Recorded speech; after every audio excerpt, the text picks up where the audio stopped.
අපිට බලමු නිවාසයක් හදන්න දෙන්න හරි ඉඩමක් දෙන්න හරි එතකන් අපි මෙහෙම යන්න මේන්න තැනක් නැත්නම් මෙතන ඉන්න පුළුවන් එහෙම නැත්නම් අපි 25 දීවනාවක් දෙන්න පුලියද තැනකට යන්න තාවකාලික මාසයකට වගේ අපි ඉන්න දෙන්න ඊට පස්සේ ජීවත් වෙනත් අපි යම් මුදලක් දෙන්නම් ඒ කාලය තුල අපි කොහොම හරි වෙන ඉඩමක් තෝරලා ගයක් හදාගෙන ඉතින් යමු. ඒක කරදර වෙන්නේ.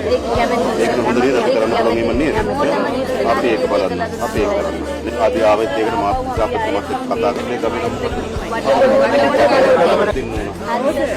ඒක කරලා අපි කොහොමද අපි දෙකපාරම ගෙවල් ආවනවන්න බැරි ඉඳන් හොයන්න අපේ අර බලාපොරොත්තු වෙලා අපිට කාලේ ඉඳලා ඉන්න පුළුවන්. කාලේන මාස දෙකක් අතර කලින් කමන්නේ. සියලු දෙනාටම පුළුවන් ආකාරයට සක බලා ගන්න.